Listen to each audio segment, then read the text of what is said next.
Shri SM વિદ્યાલય સંચાલિત e learning પ્રોગ્રામમાં હું જીગીશ કપૂરી આપનું હાર્દિક સ્વાગત કરું છું। તો મિત્રો આપણે વાત કરતા હતા ચેપ્ટર નંબર 13 આપણે શા માટે માંદા પડીએ છીએ। તો આ ચેપ્ટરની અંદર આગળ આપણે વાત કરી ચૂક્યા કે સ્વાસ્થ્ય એટલે શું અથવા તો એની સંકલ્પના શું છે, એની પરિભાષા શું છે। ત્યારબાદ આપણે સ્વાસ્થ્યના મહત્વ વિશે વાત કરી કે એનું આપણા જીવનની અંદર એનું મહત્વ સ્વાસ્થ્યનું શું છે। આ ઉપરાંત વ્યક્તિગત સમસ્યાઓ અને સામૂહિક સમસ્યાઓ આ બંને સમસ્યાઓની સ્વાસ્થ્ય પર શી અસર પડે છે એના ઉપર આપણે વાત કરી કે જેમાં વ્યક્તિગત સમસ્યાઓ જે છે તો એ કેવી સમસ્યા હોય છે અથવા તો એ વ્યક્તિગત સમસ્યા જે છે એ સ્વાસ્થ્ય પર શું અસર કરે છે આપણા, બરાબર મિત્રો, એના વિશે વાત કરી આપણે। આ ઉપરાંત વાત કરી કે સામૂહિક સમસ્યાઓ જે છે એ આપણા સ્વાસ્થ્ય પર કેવા પ્રકારની અસર પહોંચાડે છે। ત્યારબાદ એને અનુસંધાનમાં આપણે વાત કરી હતી તીવ્ર અને હઠીલા રોગો વિશે કે તીવ્ર રોગો જે છે એ કેવા પ્રકારના હોય છે, એનો સમયગાળો શું હોય છે, બરાબર। જ્યારે હઠીલા રોગો છે તો એ કેવા પ્રકારના રોગો છે, એનો સમયગાળો શું હોય છે। તેમાં આપણે તીવ્ર રોગો જે હતા એમાં એવી વાત કરી હતી કે એવા રોગો કે જે તમને થયા બાદ એનો સમયગાળો જે છે કેવો છે, ખૂબ જ ટૂંકો છે કે જેથી કરી અને તે તમારા સ્વાસ્થ્યને વિપરીત અસર પહોંચાડી શકતા નથી અથવા તો તેને એવો પૂરતો સમયગાળો મળતો નથી કે તે તમારા સ્વાસ્થ્યને તમારા સ્વાસ્થ્ય પર વિપરીત અસર પહોંચાડી શકે। કારણ કે આપણે મુખ્ય વસ્તુ એ જોઈ હતી તીવ્ર રોગોની અંદર કે જે તીવ્ર રોગો હોય છે ને એ રોગો ખૂબ જ ટૂંકા સમયગાળાના હોય, એટલે કે તમને રોગ વધી અને 5 થી 7 દિવસમાં મટી જાય। તો એટલા માટે આપણે રોગોને કેવા કીધા હતા, તીવ્ર રોગો। જ્યારે હઠીલા રોગો આપણે વિશે વાત આપણે કરી હતી તો હઠીલા રોગો કેવા પ્રકારના હોય તો કે એનો સમયગાળો કેવો હોય છે, લાંબો હોય છે, એટલે કે 15 દિવસ, મહિનો, 1.5 મહિનો, 2 મહિના। તો આવા જે રોગો છે તે તમારા સ્વાસ્થ્યને ગંભીર હાનિ કે ગંભીર નુકસાન પહોંચાડી શકે। શા માટે તો કે રોગનો સમયગાળો લાંબો છે તો એ રોગને પૂરતો સમય મળી રહેશે કે તે તમારા શરીરને નુકસાન પહોંચાડી શકે। કે જેમાં આપણે ઉદાહરણ તરીકે આપણે જે વાત કરી હતી કોરોના વાયરસની, એનું આપણે ત્યાં ઉદાહરણ પણ લીધું હતું, બરાબર। તો કોરોના વાયરસ જે છે એને તમે તીવ્ર રોગમાં મૂકી શકો નહીં। શા માટે તમે એને તીવ્ર રોગમાં ના મૂકી શકો? કારણ કે સૌથી પહેલી વસ્તુ તો શું છે તો કે એ રોગ જે છે એનો સમયગાળો કેવો હશે તો કે એનો સમયગાળો ટૂંકો નથી। હા, હવે અત્યારે જે તમે કહી શકો કે હવેનો સમયગાળો ધીરે ધીરે ટૂંકો થતો જાય, એટલે કે તમને એવું થશે કે સર 14 દિવસનું ક્વોરન્ટાઇન પીરિયડ આપણને આપે છે, બરાબર, અથવા 14 દિવસનું કે છે આપણને, તો 14 દિવસમાં તો બધાને મટી જ જાય, બરાબર। તો 14 દિવસમાં એ મટી જાય તો શા માટે આપણે એને તીવ્રમાં ન મૂકી શકીએ, હઠીલામાં શા માટે મૂકવો જોઈએ? તો જો 14 દિવસમાં તમને રિકવરી આવી જાય છે તો 14 દિવસનું ક્વોરન્ટાઇન આપવાનું કારણ એક જ છે કે જે વાયરસનું સંક્રમણ તમને થયું છે એ વાયરસ 14 દિવસ બાદ, એવું નથી કે તમારા શરીરમાં હાજર હોતો નથી, પરંતુ 14 દિવસ બાદ એ જે વાયરસ છે એ તમારા શરીરની અંદર ખૂબ જ મંદ પડી જાય એટલે એનો અર્થ શું તો કે ત્યાર પછી જો તમારા સંપર્કમાં કોઈ અન્ય વ્યક્તિ આવશે તો એનાથી એને સંક્રમણ થવાની શક્યતાઓ કેવી છે, ખૂબ જ ઓછી છે। એટલે કે માનો કે કોઈ એક વ્યક્તિ કે જેને કોરોનાનું સંક્રમણ થયેલું છે, હવે એ વ્યક્તિને તમે 15 દિવસ સુધી ક્વોરન્ટાઇનમાં રાખો છો, જેને આપણે ક્વોરન્ટાઇન પીરિયડ કહીએ છીએ, તો 15 દિવસ સુધી ક્વોરન્ટાઇનમાં રાખ્યા બાદ આપણે ઘણી બધી જગ્યાએ જોઈ છે વસ્તુ કે તમને જે કોઈ પણ વ્યક્તિને સંક્રમણ થયું હશે કે તમને એવું કહેતું જોવા મળશે કે ભાઈ 15 દિવસ પછી મારો ફરીથી ટેસ્ટ કરવામાં આવ્યો નથી। હવે તો શા માટે ટેસ્ટ કરવામાં નથી આવ્યો? તો ટેસ્ટ એટલા માટે નથી કરવામાં આવતો કે 15 દિવસ સુધી તમે જ્યારે ક્વોરન્ટાઇન રહ્યો છો એ દરમિયાન તમારી જે કોઈ પણ સારવાર થાય છે, બરાબર, તમને જે કોઈ પણ ટ્રીટમેન્ટ આપવામાં આવે છે તો એ બાદ હવે તમારા શરીરની અંદર અથવા તો જે વ્યક્તિને થયેલો છે એ વ્યક્તિના શરીરની અંદર આ વાયરસ જે છે એ કેવો છે તો કે હવે મંદ થઈ ગયો છે, બરાબર। તો કે એનાથી શું થશે તો કે હવે જો એ વ્યક્તિ કોઈ અન્ય વ્યક્તિના સંપર્કમાં આવશે તો એનામાંથી એ વાયરસનું સંક્રમણ થવાની શક્યતા કેવી છે, બહુ જ ઓછી છે। અને આ જે સિનેરિયો છે એ તો અત્યારે હાલ પૂરતો એવો સિનેરિયો છે કે ભાઈ અત્યારે 15 દિવસના ક્વોરન્ટાઇનમાં મતલબ રિકવરી આવી જાય સરળતાથી। જ્યારે વાયરસની શરૂઆત થઈ, બરાબર, તો ત્યારે જે ક્વોરન્ટાઇન આપવામાં આવતું હતું એ ક્વોરન્ટાઇન 15 દિવસ કરતા વધારે પણ હતું. એટલે કે જ્યારે વાયરસ ફેલાવાની શરૂઆત થઈ તો આપણા ભારતની વાત કરીએ તો આપણે સામાન્ય એવું કહેવાય કે ભારતની અંદર જે કોરોના વાયરસની સ્ટ્રેન જે આવેલી છે, બરાબર, તો આ સ્ટ્રેન ક્યાંથી આવેલી છે? તો કે એ સ્ટ્રેન ચાઇનામાંથી આવેલી નથી, બરાબર. આ સ્ટ્રેન જે છે ચાઇનામાંથી સીધી નથી આવી. જો સ્ટ્રેન એટલે શું કે કોઈ પણ એક વાયરસ છે, બરાબર, તો વાયરસનું એક ચોક્કસ શું હોય? બંધારણ હોય, બરાબર. જે રીતે આપણા માનવ શરીરની અંદર જે આપણા જીનોમ અથવા તો જીન કે જેમાં રંગસૂત્રની આપણે વાત કરીએ છીએ, બરાબર, એનું જે શું હોય તો એક ચોક્કસ બંધારણ હોય છે કે જેના આધારે એના અમુક વારસાગત લક્ષણો હોય છે, બરાબર. તો એ જ રીતે જે માનવ શરીરની અંદર એનું એક ચોક્કસ બંધારણ છે, તો એ જ રીતે વાયરસનું પણ એક ચોક્કસ બંધારણ હોય કે એ બંધારણથી વાયરસ બનેલો છે, તો એના ચોક્કસ પ્રકારના ગુણધર્મો છે. ગુણધર્મો એટલે શું? તો કે એ જે બંધારણ છે એના આધારે અમુક પ્રકારના રોગોમાં અમુક પ્રકારના લક્ષણો દર્શાવશે. કે જેમ કે આપણે આ કોરોનાની જ વાત કરી તો એમાં કેવા પ્રકારના લક્ષણો હતા? તો કે એ જે વાયરસ હતું એનું બંધારણ એવું હતું કે સીધું જ શેના ઉપર અસર કરતું હતું? તમારા ફેફસા ઉપર. તો તમારા ફેફસા પર અસર પહોંચાડે જેનાથી શું થતું? તો કે આપણને શ્વાસની તકલીફ પડતી હતી, બરાબર. તો આ એક પ્રકારનો એનો ગુણધર્મ કહી શકીએ આપણે, અથવા તો વાયરસનું લક્ષણ કહી શકીએ. તો એ જે બંધારણ છે એનું, એને આપણે શું કહીએ? તો કે એની સ્ટ્રેન કહીએ છીએ, કે જેને આપણે સાંકળ પણ કહી શકીએ. કે એ સાંકળ જે છે એ ભારતમાં ક્યાંથી આવી? તો કે ચાઇનાથી ડાયરેક્ટ આવેલી નથી. એટલે કે ચાઇનામાંથી જ્યારે એ યુકે માં, બરાબર, ત્યારબાદ અમેરિકામાં કે અન્ય કોઈ દેશોની અંદર એનો ફેલાવો થયો અને એ દેશોમાંથી ફરી અને પછી એ સ્ટ્રેન છે એ ક્યાં આવી છે? ભારતમાં. એટલે કે સીધી જ ભારતમાંથી એ સ્ટ્રેન આવેલી નથી. હવે આનું ઉદાહરણ લઈને તમારે સમજવું તો કેવી રીતે સમજી શકો? તો માની લ્યો કે ચાઇનામાં જ્યારે રોગનો ફેલાવો થયો ત્યારે એ સમયગાળામાં ત્યાંથી, એટલે કે ચાઇનાથી કોઈ એક વ્યક્તિ ત્યાંથી કોરોનાનું સંક્રમણ લઈ અને સીધો જ ભારત આવે, બરાબર, અને અહીં ભારત આવ્યા બાદ અહીંયા પણ અન્ય લોકોને એનું સંક્રમણ થાય તો એ જે સ્ટ્રેન છે સીધી જ ક્યાં આવી? તો કે ચાઇનાથી ભારત આવે છે એવું તમે કહી શકો. એની જગ્યાએ કોઈ એક વ્યક્તિ કે જે ચાઇનામાં રહે છે, બરાબર, તો એને કોરોનાનું સંક્રમણ થયું, હવે એને ખ્યાલ નથી કે એને સંક્રમણ થયું, ત્યાંથી એ વ્યક્તિ ક્યાં જાય? તો કે એ બ્રિટન જાય, કે જેને બ્રિટન જાય, ત્યાં એને સંક્રમણ છે તો એના કારણે અન્ય કોઈ વ્યક્તિઓ એનાથી સંક્રમિત થાય. હવે જે વ્યક્તિ બીજો જે બ્રિટનમાં સંક્રમિત થયો એને પણ ખબર નથી કે એને વાયરસનું સંક્રમણ થયું. હવે એ વ્યક્તિ ક્યાંથી? અમેરિકા ગયો. અમેરિકા જવાથી હવે અમેરિકામાં પણ એના કારણે અન્ય વ્યક્તિઓ સંક્રમિત થયા.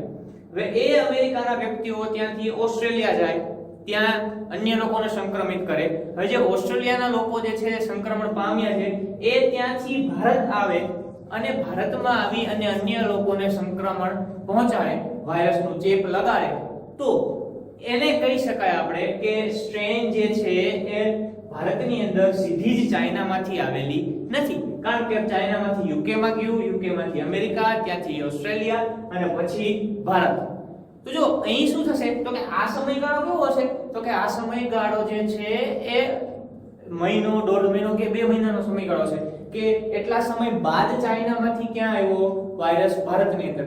સામાન્ય રીતે તો વાત કરી તો ચાઇનાની અંદર જે રોગનો ફેલાવો છે એ ડિસેમ્બર મહિનાથી ચાલુ થઈ ગયો તો એવું કહે છે, બરાબર. ડિસેમ્બર 2019, બરાબર, ડિસેમ્બર 2019 માં ફેલાવો ચાલુ થઈ ગયો હતો. હવે જો 2019 માં ફેલાવો થયો એટલે મેં તમને આગળના લેક્ચરમાં કીધું હતું કે આપણે એને કોવિડ કેવો કહી છે? 19, બરાબર. કોવિડ-19 શેના માટે કહી છે? કારણ કે 19ની સાલમાં એનો ફેલાવો શરૂ થયો હતો. તો ડિસેમ્બર મહિનાની અંદર ચાઇનાની અંદર એનો ફેલાવો શરૂ થઈ ગયો હતો. જ્યારે ભારતની અંદર એનો પ્રથમ કેસ જે આવ્યો એ ક્યારે આવ્યો હતો? તો કે ફેબ્રુઆરી મહિનામાં ચાલુ થયા, બરાબર. આપણે કેસ ફેબ્રુઆરી 2020 ની અંદર ચાલુ થયા. તો હવે આ વચ્ચેનો સમયગાળો 2 થી 3 મહિનાનો છે કે જેની અંદર વાયરસ ચાઇનામાંથી જે મતલબ એનો ઉદ્ગમ થયો અને ત્યાંથી યુકે, અમેરિકા, ઓસ્ટ્રેલિયા, ન્યુઝીલેન્ડ કે કોઈ અન્ય દેશો ત્યાં ફરી અને પછી એ વાયરસ ક્યાં પહોંચે? તો કે ભારત પહોંચે છે. તો હવે જ્યારે ભારતમાં વાયરસ પહોંચે છે તો ત્યારે આ વાયરસના બંધારણમાં શું જોવા મળશે તો કે તફાવત જોવા મળશે કે ચાઇનામાં જેવો હતો એવો જ ભારતમાં નહીં હોય. હવે અહીંયા તમે એવું પણ કહી શકો કે બે શક્યતાઓ છે અહીંયા કે કાં તો એ વાયરસ જે છે એ મંદ પડી ગયો હશે થોડો, બરાબર, જેથી કરી અને ઓછા વ્યક્તિઓને ચેપ લગાડશે, અને યા તો તમે એવું કહી શકો કે વધારે તીવ્ર બની ગયો છે કે જેથી કરી અને વધારે ફેલાવ કરશે.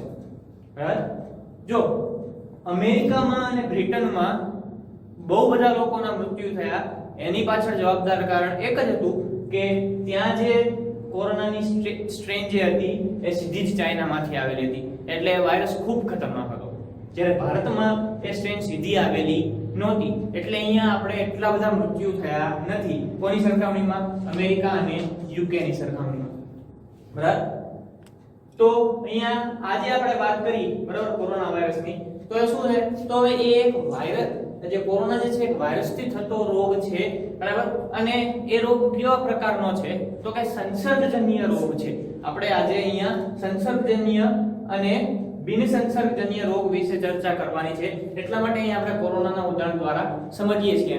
અને જો અહીંયા આ વસ્તુ સમજવી અગત્યની છે કે એના બંધારણમાં થતો ફેરફાર એટલે શું છે. તો સામાન્ય રીતે વાયરસ અથવા તો બેક્ટેરિયા જે છે એ શું કરે, આપણે આ બાબત ઉપર આગળ પણ ચર્ચા કરી હતી કે બેક્ટેરિયા જે છે એ શું કરશે તો કે જૈવ રાસાયણિક પ્રક્રિયા ની મદદથી શું કરશે તો કે પોતાની સંખ્યામાં સતત વધારો, બરાબર. અને જ્યારે વાયરસ જે છે એ શું કરશે તો કે એના વધારા માટે તમારા શરીર પર અથવા તો કોષો પર આધાર રાખશે. એટલે કે વાયરસ જે છે કોઈ પણ એ શેના પર આધાર રાખે તો કે આપણા માનવ શરીરના કોષ પર આધાર રાખે છે. એટલે કે આપણા કોષની અંદર શું કરશે તો કે એ પોતાનું સંક્રમણ વધારશે અને પોતાની સંખ્યામાં વધારો કરશે. કઈ રીતે? તો મેં તમને એ પણ વાત કરી હતી કે આપણા શરીરમાં નવા ઉત્પન્ન થતા જે કોષો છે એ સીધો જ એના ઉપર એટેક કરશે વાયરસ, અને હવે જે નવા કોષો બનતા હશે એ કોષોની અંદર આ વાયરસ જે છે એ ભળી જશે. એટલે આ રીતે એ શું કરશે પોતાની સંખ્યામાં વધારો કરે છે, જ્યારે બેક્ટેરિયા જે છે જૈવ રાસાયણિક પ્રક્રિયાથી વધારો કરે છે પોતાનામાં. તો આજે વાયરસ વિશે વાત કરી આપણે કે એના બંધારણમાં શું થતો જાય કે સતત ફેરફાર થતો હોય કે જેને આપણે મોડિફાઈ થવું કહીએ. બરાબર. તમે ઘણી બધી વખત સાંભળ્યું હશે, ઘણા બધા લોકોના મોઢે અથવા તો ટીવી માં કે ક્યાંય પણ કે ભાઈ આ જે કોરોના વાયરસ છે એ મોડિફાઈ થતો જાય છે અથવા તો મોડિફાઈ થતો રહે છે. બરાબર. તો એટલે શું થાય તો કે પોતાના બંધારણમાં ફેરફાર કરતો રહે, જેથી કરી અને એના લક્ષણોમાં પણ ફેરફાર થતો રહેતો હોય. તો અહીંયા આપણે જે આ વાત કરતા હતા એ સંદર્ભમાં કરતા હતા કે સામાન્ય રીતે તમને સમયગાળાના આધારે એવું લાગે કદાચ કે કોરોનાને તમે તીવ્રમાં મૂકી શકો, બરાબર, પરંતુ એ હઠીલા રોગમાં આપણે એને ગણશું. શા માટે? મેં વાત કરી કે જ્યારે વાયરસ ભારત પહોંચ્યો તો ત્યારે આપણા ત્યાં સીધી જ સ્ટ્રેન ચાઇનાની નથી, એટલા માટે થોડો મંદ હતો, જેના કારણે 14 થી 15 દિવસના સમયગાળામાં રિકવરી આવતી હતી. પણ ઘણા બધા કેસની અંદર 1 મહિનાનો સમયગાળો અથવા તો 1.5 મહિનાનો સમયગાળો પણ થાય. પણ જો અહીંયા એ વસ્તુ અગત્યની છે કે તમને 15 દિવસમાં માની લ્યો 15 દિવસમાં તમને રિકવરી આવી જાય છે, પરંતુ એનો અર્થ એવો નથી કે 15 દિવસ પછી તમારા શરીરની અંદર એ વાયરસ જે છે એ હાજર નથી. 15 દિવસના સમયગાળા બાદ પણ તમારા શરીરની અંદર વાયરસ હાજર હોય છે, પરંતુ મેં વાત કરી એમ કે એ વાયરસ હવે એટલો સક્ષમ નથી કે તમારા થકી એ અન્ય લોકોને સંક્રમિત કરી શકે. તો એના કારણે થઈને આપણે ફરી વખત ટેસ્ટ કરતા નથી અથવા તો 15 દિવસના ક્વોરન્ટાઇન બાદ દર્દીને આપણે બહાર રવા કરવાની છૂટ આપીએ છીએ. તો જો અહીંયા 15 દિવસ બાદ તમે એને ક્વોરન્ટાઇનમાંથી મુક્ત કરો છો, પરંતુ વાયરસ જે એના શરીરમાં છે એ વાયરસને ખતમ થતા હજી બીજા 15 થી 20 દિવસ લાગી શકે છે. તો ઓવરઓલ આપણે વાત કરી તો સામાન્ય રીતે કોરોનાનો સમયગાળો તમે 1 મહિના જેટલો લઈ શકો, એટલે કે એને મળતા 1 મહિના જેટલો સમયગાળો થાય છે. અને આ 1 મહિના બાદ પણ એટલે કે 1 મહિનાનો સમયગાળો વીત્યા પછી પણ હજી તમારા શરીરની અંદર એ વાયરસની આડઅસર તો જોવા મળશે જ. એટલે કે વાયરસના કારણે ઘણા બધા લક્ષણો તમારા શરીરની અંદર જોવા મળશે. એટલે કે તમને 1 મહિનો થઈ ગયા બાદ પણ ખૂબ જ થાક લાગે અથવા તો બેચેની અનુભવાય, તો આવા બધા કે જેને આપણે કહીએ કે મજા ન આવે, બરાબર, તો આવા બધા લક્ષણો તો 1 મહિનાના સમયગાળા બાદ પણ જોવા મળે છે. તો એટલા માટે આપણે આને શેમાં તીવ્રમાં નહીં પરંતુ હઠીલા રોગમાં ગણીએ છીએ. તો જો આજે હજી એક વસ્તુ અહીંયા સમજવા જેવી છે કે જે આપણે સ્ટ્રેન વિશે વાત કરી, બરાબર, કે ચાઇના થી સીધી જ ભારતમાં આવેલી નથી. તો અત્યારે જો તમે રોજ છાપું વાંચતા હશો અથવા તો ન્યૂઝ ચેનલ જોતા હશો તો તમને સાંભળવા મળ્યું હશે કે છેલ્લા અઠવાડિયા 15 દિવસથી એવા સમાચાર આવે છે કે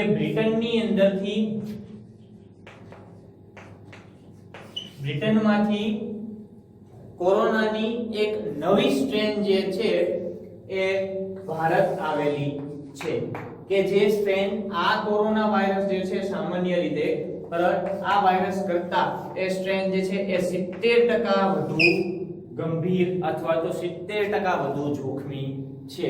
બરાબર, અને હજી હાલની વાત કરીએ તો હાલમાં અંદાજિત કંઈક 30 જેવા કેસ ઓલરેડી આવી ચૂક્યા છે કે જે કેસ એવા છે કે એની અંદર બ્રિટનની અંદર જે કોરોનાની સ્ટ્રેન હતી, બરાબર, તો એ વાયરસ ત્યાં જોવા મળ્યો છે. ભારતની અંદર 30 જેવા કેસ એમાં નોંધાયા છે. અને અત્યારે હાલમાં જેટલા પણ લોકો બ્રિટનથી ભારતની અંદર આવેલા છે તો એ બધાને શેમાં ક્વોરન્ટાઇનમાં રાખવામાં આવેલા છે.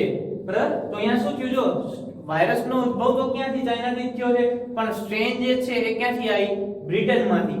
એટલે શું થયું કે ચાઇનામાંથી જ્યારે બ્રિટન ગયો એ વાયરસ, ત્યારબાદ વાયરસે પોતાના જનીનિક બંધારણમાં શું કરેલો, ફેરફાર કરેલો છે.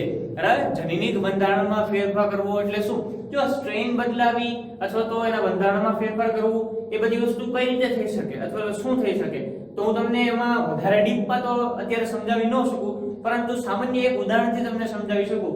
માની લો કે કોઈ એક વાયરસ છે, બરાબર, હવે એના જનીનમાં બંધારણ એ પ્રકારનું છે કે એ વાયરસ સામાન્ય રીતે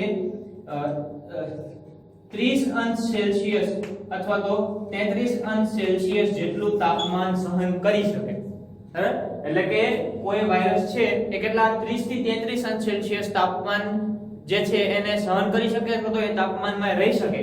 જો આનાથી વધારે તાપમાન થાય તો એ વાયરસ જે છે એ રહી શકે નહીં, જેથી કરીને શું થાય, મૃત્યુ પામે વાયરસ અથવા તો મૃત થઈ જાય. આ વસ્તુ આપણે જાણીએ છીએ કે જેમ કે આપણે છીએ, બરાબર, તો આપણે ઘણી બધી વખત તાપમાન 45°, 47°, 50° થઈ જાય, બરાબર, તો 50° તાપમાન થઈ જાય તો એ ગરમી કેટલી લાગે આપણને. હવે આપણી એક લિમિટ છે તાપમાન સહન કરવાની. હવે તમે વિચારો કે ઈ તાપમાન જે 45° થાય છે, બરાબર, એ સીધું જ 75° થઈ જાય, એટલું બધું જો ગરમી પડવા માંડે ઉનાળામાં તો તમે રહી શકો, ન રહી શકો.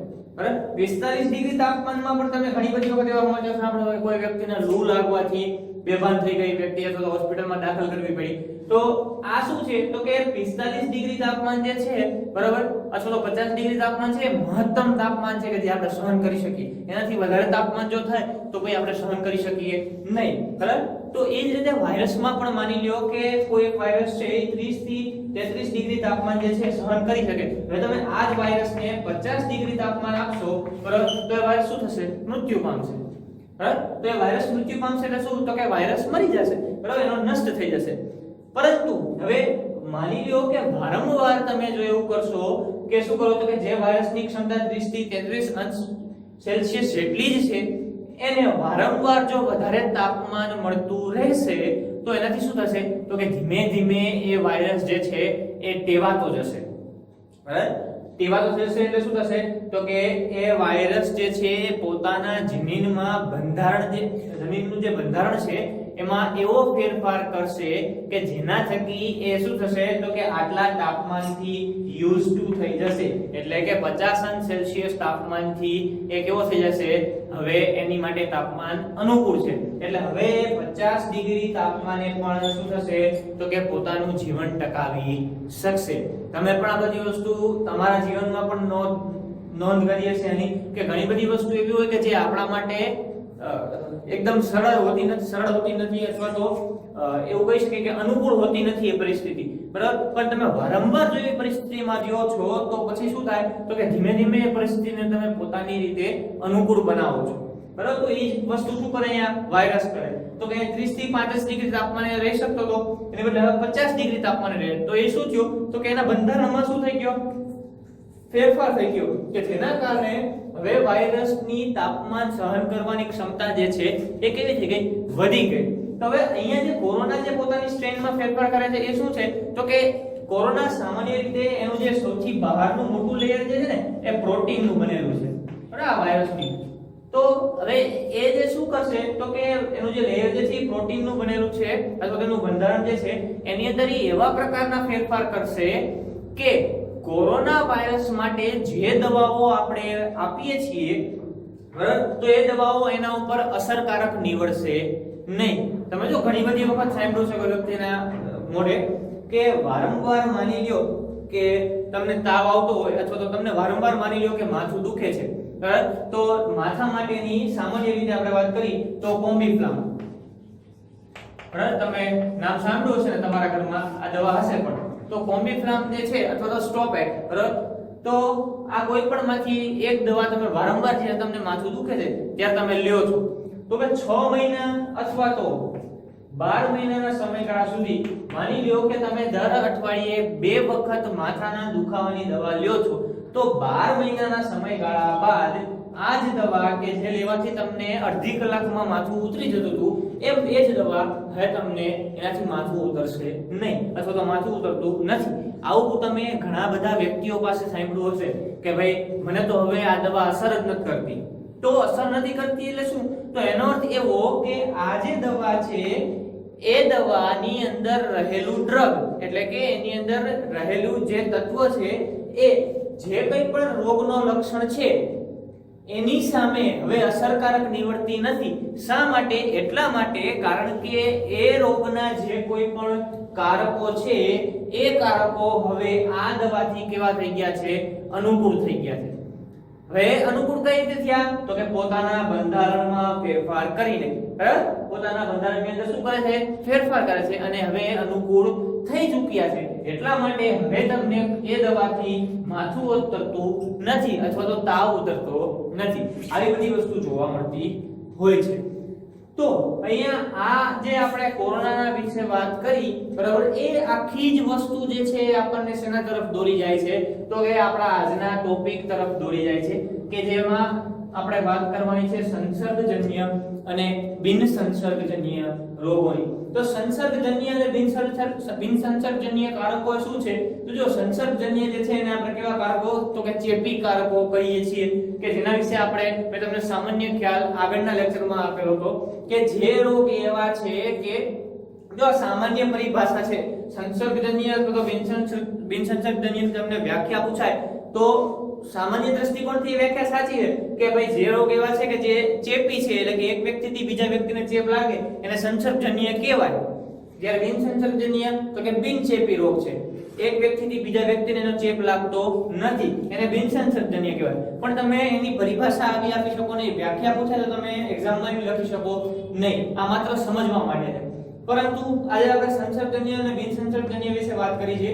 તો પહેલા સંસર્ગજન્ય વિશે વાત કરીએ તો સંસર્ગજન્ય કારકો અથવા તો કારણો કોને કહેશું આપણે તો જે રોગના પ્રાથમિક કારકો સૂક્ષ્મ જીવો હોય, બરાબર, તો સૂક્ષ્મ જીવો જો હશે તો તેને તમે કેવા કારકો કહો છો, સંસર્ગજન્ય કારકો કહો છો.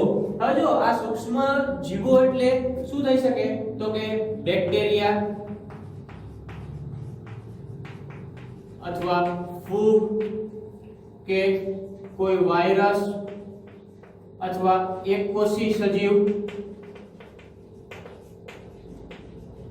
અથવા ઘણા બધા કિસ્સાની અંદર બહુકોષીય સજીવ.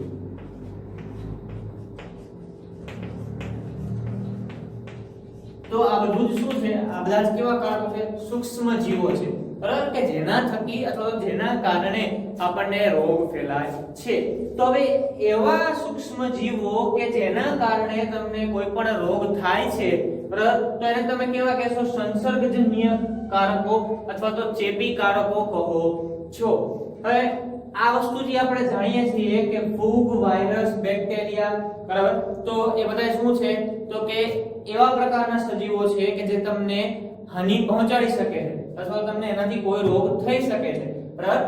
તો આમાં ઘણા બધા બેક્ટેરિયાઓના ઉદાહરણ અને બેક્ટેરિયા વિશે વાત પણ આપણે જ્યારે સંસર્ગજન્ય રોગ વિશે ભણશું, બરાબર, એના વિશે જ્યારે ચર્ચા કરીશું તો ત્યારે આપણે બેક્ટેરિયા વિશે વાત કરીશું કે કેવા પ્રકારના બેક્ટેરિયા જે છે તમારા શરીરમાં કેવા પ્રકારના રોગો ઉદ્ભવે છે એનાથી। ફૂગથી વાત કરીએ તો તમને ઘણી બધી વખત પ્રશ્ન થશે કે ફૂગથી કેવા પ્રકારનો રોગ જોવા મળે છે, તો કેવા પ્રકારનો રોગ થાય। તો જો જે આપણે કોરોનાની વાત કરી, બરાબર, તો કોરોના બાદ હમણાં છેલ્લા 15 થી અથવા તો 20 દિવસની અંદર તમને એવું સાંભળવા મળ્યું છે કે એક અન્ય રોગ જે છે એ ખૂબ જ ફેલાય છે, બરાબર, કે જેની અંદર રોગનું નામ તો હું ભૂલી ગયો, મને યાદ નથી રોગનું નામ તો, તેમ છતાં હું આવતા આગળના વિડિયોની અંદર તમને કે એના પછીના વિડિયોમાં હું તમને રોગનું નામ કહી દઈશ કે જે રોગ આ ફૂગથી ફેલાય છે। તો એ રોગની અંદર શું થાય તો કે આંખ જે છે, બરાબર, એ આંખનો જે ભાગ છે એ આખો તમારો જે લાલ થઈ જાય એની અંદર, બરાબર, અને જેમાં આપણે કહીએ ને કે આંખ સૂજી જવી, બરાબર, લાલ થઈ જવી, બરાબર, તો આ બધા પ્રકારના લક્ષણો જોવા મળે છે, બરાબર। એ રોગનું નામ તમને આના પછીના વિડિયોની અંદર તો એના પછીના વિડિયોની અંદર રોગનું નામ તમને કહીશ કે આ રોગ જે છે એનો ફેલાવો હમણાં વધેલો છે।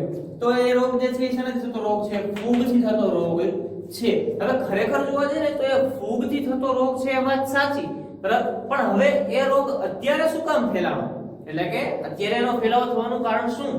તો જ્યારે કોરોના થયેલો કોઈ વ્યક્તિ છે, બરાબર, તો એ વ્યક્તિ જ્યારે સારવાર લે છે ત્યારબાદ એ વ્યક્તિને આ રોગ થવાની શક્યતા છે।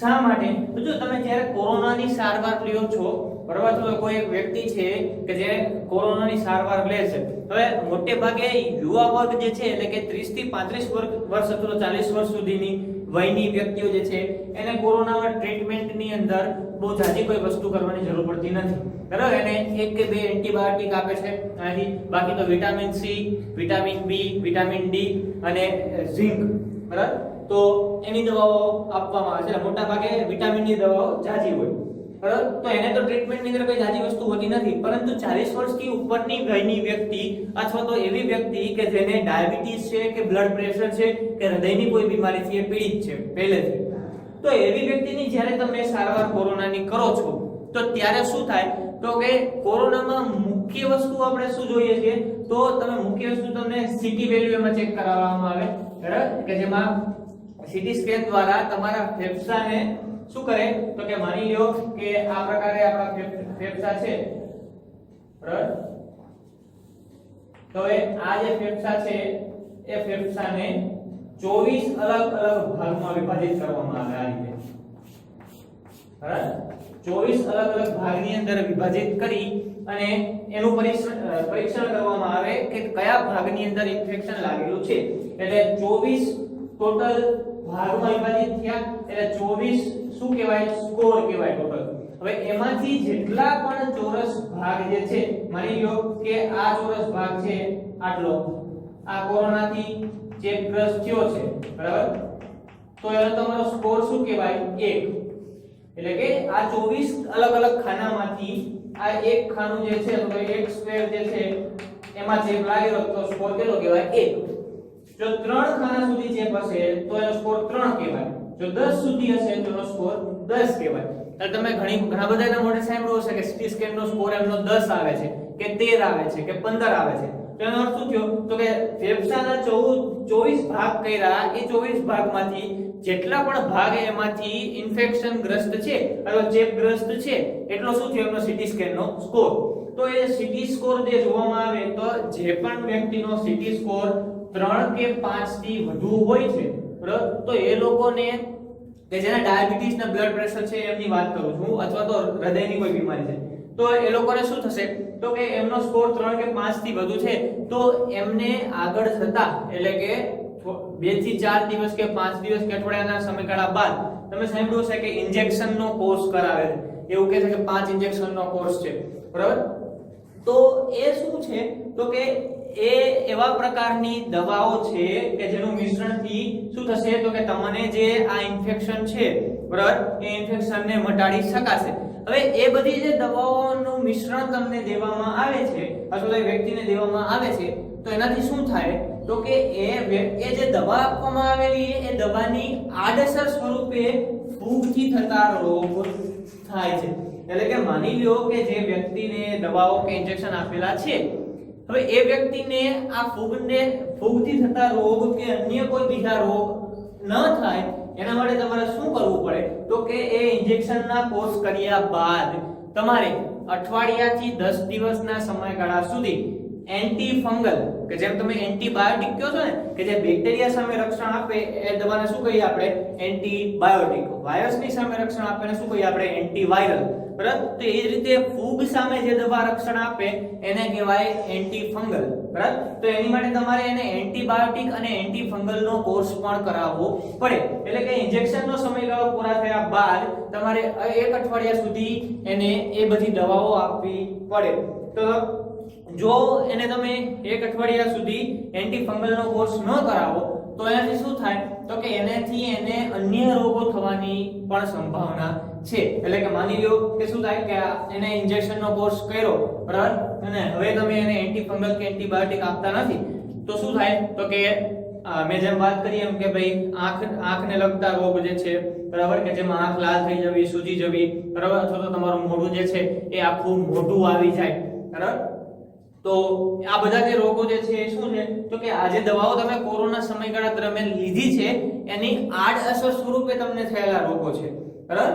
તો એના માટે મેં વાત કરી એમ કે તમારે એવા બધા આ જે રોગો જે છે એ ન થાય એની માટેના પણ એન્ટીબાયોટિક કે એન્ટીફંગલ દવાઓનો કોર્સ એને કરાવવો પડે કે જે એકકોષીય અથવા બહુકોષીય સજીવો છે કે જેના દ્વારા ફેલાય છે. તો એ રોગ કેવા પ્રકારના છે સંસર્ગજન્ય અથવા તો ચેપી રોગ છે. હવે વાત કરીએ બિનસંસર્ગજન્ય અથવા તો બિનચેપી કારણો. તો જે રોગોના કારકો સંસર્ગજન્ય કરતા ભિન્ન હોય છે પરંતુ તેઓ બહારના કારકો જેવા કે સૂક્ષ્મજીવો નથી કે જેઓ સમુદાયમાં ફેલાઈ શકે છે. તેઓ મોટે ભાગે આંતરિક કે અસંસર્ગજન્ય હોય છે. તો હવે સમજો કે આપણે શું કહેવા માંગે તો બિનસંસર્ગજન્ય માટે શું કહે છે આપણે તો કે આ એવા પ્રકારનો રોગ નથી કે જે સૂક્ષ્મજીવોથી થતો હોય. એટલા માટે આપણને કહે છે કે જે રોગોના કારકો સંસર્ગજન્ય કરતા કેવા છે ભિન્ન છે. તો સંસર્ગજન્યના કારકો કયા છે તો સૂક્ષ્મજીવો છે આ બધા બરાબર. તો અહીંયા બિનસંસર્ગજન્યના કારકો જે છે એ સૂક્ષ્મજીવો નથી. એટલા માટે આપણને એવું કીધું કે સંસર્ગજન્ય કરતા કેવા છે કારકો ભિન્ન પરંતુ તેઓ બહારના કારકો જેવા કે સૂક્ષ્મજીવો નથી હોતા કે જેઓ સમુદાયમાં ફેલાઈ શકે છે. જો હવે સમુદાયમાં ફેલાવવું એટલે શું તો અહીંયા આપણે જે વાયરસ વિશે વાત કરી બરાબર તો અહીંયા તમે જોયું કે વાયરસ જે છે એ કેવી રીતે ફેલાય સમુદાયમાં ફેલાય છે. એના જ કારણે શું થાય તો કે ઘણા બધા લોકો એનાથી સંક્રમિત થાય છે. હવે કોઈ બેક્ટેરિયાથી થતો રોગ છે બરાબર એમાં પણ શું થાય તો કે બેક્ટેરિયા જે છે સમુદાયમાં ફેલાશે. એટલે સમુદાયમાં એટલે શું તો કે મોટા જૂથની અંદર બરાબર એટલે કે ખૂબ જ તીવ્ર ઝડપથી અને જૂથની અંદર એનો ફેલાવો થશે તો એને તમે શું કહેશો તો કે સમુદાયમાં ફેલાવો થાય છે એમ કહી શકીએ. તો તેઓ મોટે ભાગે કેવા છે આંતરિક અથવા તો અસંસર્ગજન્ય હોય છે. હવે આંતરિક અથવા તો અસંસર્ગજન્ય એટલે શું તો કે આંતરિક એટલે એવું કે તમારા શરીરની અંદર કોઈ બાહ્ય સૂક્ષ્મ જીવ છે બરાબર એ અંદર દાખલ થયું નથી તેમ છતાં પણ તમને કોઈ પ્રકારનો રોગ જોવા મળ્યો. જેમ કે સામાન્ય દ્રષ્ટિથી આપણે વાત કરીએ કે કેન્સર બરાબર. હવે કેન્સર ઘણા બધા પ્રકારના હોય. મોઢાનું કેન્સર છે પેનક્રિયાટિસનું કેન્સર એટલે કે સ્વાદુપિંડનું કેન્સર બરાબર અથવા તો અન્ય કોઈ પણ પ્રકારના કેન્સર બરાબર આંતરડાનું કેન્સર છે તો કોઈ પણ પ્રકારનું બ્લડ કેન્સર છે કોઈ પણ પ્રકારનું કેન્સર જોવા મળ્યું. તો હવે આ જે કેન્સર થવા પાછળ જવાબદાર જે કારકો છે બરાબર તો એ સૂક્ષ્મજીવો નથી અથવા તો તેઓ કોઈ બહારના કારકો નથી. એટલે કે બહારથી કોઈ જીવ તમારા શરીરની અંદર સૂક્ષ્મજીવ તમારા શરીરની અંદર પ્રવેશ કરે અને તમને કેન્સર થયું હોય અથવા કોઈ વ્યક્તિને કેન્સર થયું હોય તો એવું હોતું નથી. એટલે શું છે તો કે કેન્સર જે છે એ બિનસંસર્ગજન્ય અથવા તો બિનચેપી રોગ છે, એટલે કે કોઈ એક વ્યક્તિને કેન્સર થયેલું છે, એ વ્યક્તિની સાથે રહેતી જે કોઈ અન્ય વ્યક્તિ એનાથી એને કેન્સરનો ચેપ લાગી શકે નહીં. આ ઉપરાંત ડાયાબિટીસ, બરાબર, તો એ પણ શું છે તો કે બહારથી કોઈ સૂક્ષ્મજીવ તમારા શરીરની અંદર દાખલ થયું ને એ વ્યક્તિને ડાયાબિટીસ થયો એવું બને નહીં. તમારા શરીરની અંદરના બંધારણમાં ફેરફાર થયો, બરાબર, તો એનાથી શું થાય? ડાયાબિટીસ થાય. કે બ્લડ પ્રેશર છે, તો આ બધા પ્રકારના રોગો જે છે કેવા પ્રકારના રોગો છે તો કે એ એવા પ્રકારના રોગો છે કે જે સંસર્ગજન્ય નથી, પહેલી વાત. બીજી વાત તો કે એના કારકો સૂક્ષ્મજીવો નથી અથવા તો બહારના કોઈ જીવો નથી, બરાબર, અને એવા પણ નથી કે જે સમુદાયમાં શું થાય તો કે ફેલાવો થાય અથવા તો સમુદાયમાં ફેલાઈ શકે. એ મોટે ભાગે શું હોય તો કે આંતરિક હોય છે અથવા તો અસંસર્ગજન્ય હોય છે, એટલે કે મોટે ભાગે એ તમારા શરીરની અંદરના જ કોઈ પણ બંધારણમાં થયેલા ફેરફારને કારણે એ રોગનો ફેલાવો થતો જોવા મળે. જો અહીંયા બિનસંસર્ગજન્ય છે, બરાબર, તો એ ચેપી નથી, પરંતુ આ જે છે એ તમે વારસાગત કહી શકો, બરાબર, એટલે કે વારસાગત થઈ શકે, શક્યતાઓ ઘણી બધી છે કે વારસામાં કેન્સર ફેલાઈ શકે અથવા તો વારસાની અંદર ડાયાબિટીસ ફેલાઈ શકે, બરાબર. કોઈ પણ માતા-પિતાને ડાયાબિટીસ છે તો બાળકમાં આવવાની શક્યતા છે, આવે છે એવું જરૂરી નથી, બરાબર. માતા-પિતાને કોઈ પણ બિનસંસર્ગજન્ય રોગ છે, બરાબર, તો જનીનિક બંધારણ થકી વારસામાં બાળકની અંદર એ રોગ ઉતરી શકે, પરંતુ એનો અર્થ એવો નથી કે એ બાળકને ચેપ લાગેલો છે એવું આપણે કહી શકીએ, બરાબર. એટલા માટે એને કેવા કહીએ છીએ આપણે? બિનસંસર્ગજન્ય રોગ કહીએ છીએ. તો આ આપણે વાત કરી સંસર્ગજન્ય અને બિનસંસર્ગજન્ય રોગની પ્રાથમિક વાત અથવા તો સંકલ્પના, તમે એવું કહી શકો કે કયા કારણોસર સંસર્ગજન્ય અને બિનસંસર્ગજન્ય રોગો ફેલાય છે. હવે આપણે આગળ સંસર્ગજન્ય અને બિનસંસર્ગજન્ય વિશે વધારે ઊંડાણથી થોડી ચર્ચા કરીશું કે જેમાં સંસર્ગજન્ય રોગ છે, બરાબર, તો સંસર્ગજન્ય રોગ કેવા પ્રકારના બેક્ટેરિયા કે કેવી ફૂગ કે કેવા વાયરસ અથવા કેવા એકકોષી અને બહુકોષી સજીવોથી ફેલાય છે. ફેલાય તો એનાથી કેવા પ્રકારના રોગ થાય, તમે એને કઈ રીતે અટકાવી શકો કે એની કેવી સારવાર લઈ શકો. એ જ રીતે આપણે બિનસંસર્ગજન્ય વિશે પણ વાત કરીશું, બરાબર, કે ભાઈ એ રોગો જે છે એનો ફેલાવો કઈ રીતે થાય અથવા તમે એને અટકાવવા માટે શું કરી શકો કે એની સારવાર તમે કઈ રીતે લઈ શકો. તો એ સંસર્ગજન્ય અને બિનસંસર્ગજન્ય વિશે આપણે આપણા આગળના લેક્ચરની અંદર એની વધારે ઊંડાણપૂર્વકની માહિતી મેળવીશું. તો આજે અહીંયા સુધી રાખીએ કે જેમાં સંસર્ગજન્ય અને બિનસંસર્ગજન્યની વ્યાખ્યા અથવા તો સામાન્ય માહિતી તમને સમજાઈ ગઈ હશે એવી આશા રાખું છું. Thank you. જય હિન્દ.